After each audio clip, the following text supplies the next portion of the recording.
গরমের এই সময়ে তৃষ্ণা মেটাতে আমরা বিভিন্ন ফল ও ফলের রস পান করে থাকি। বেল অন্য সব ফলের মতো নয়, এটি দিয়ে শরবত করে তবেই খেতে বেশ লাগে। বেল শুধু সুস্বাদুই নয়, এর মধ্যে রয়েছে অনেক পুষ্টিগুণ। নিয়মিত বেল খেলে আপনার সুস্থ থাকার পথ অনেকটাই সহজ হয়ে যাবে। বেল খেলে দূরে থাকে অনেক ধরনের অসুখ। এর উপকারিতা সম্পর্কে জানতে পারলে এরপর থেকে নিয়মিত বেল খেতে চাইবেন। চলুন জেনে নেওয়া যাক বেল খাওয়ার উপকারিতা সম্পর্কে।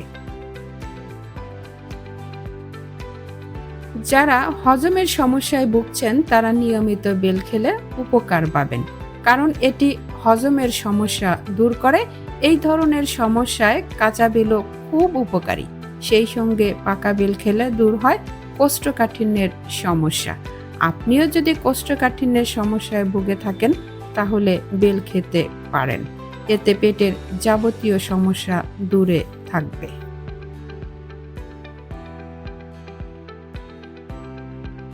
কাঁচা বেল হজমে সাহায্য করে, অপরদিকে পাকা বেল তেমনি ডায়রিয়া প্রতিরোধে কাজ করে। কাঁচা বেল পেটের পক্ষে বেশ ভালো, এমনটাই বলছেন বিশেষজ্ঞরা। আবার পাকা বেলের শ্বাসে থাকে ফাইবার, যা কিনা আলসার রোধে বিশেষভাবে কার্যকরী। আপনি যদি সপ্তাহে 3 দিন বেলের শরবত খাওয়ার অভ্যাস করেন তাহলে অনেক অসুখ থেকে দূরে থাকা সহজ হবে।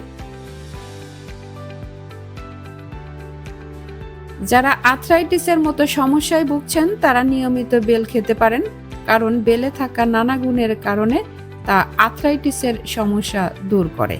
বিশেষজ্ঞরা বলেছেন বেলের ডালে এমন উপাদান আছে যা আর্থ্রাইটিসের সমস্যায় উপকারী।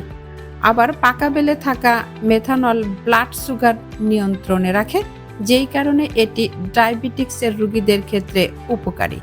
এটি রক্তচাপ নিয়ন্ত্রণেও সাহায্য করে। আজকের আলোচনায় ছিল বেলের উপকারিতা। পরবর্তীতে অন্য কোনো ফলের উপকারিতা নিয়ে আলোচনা করব।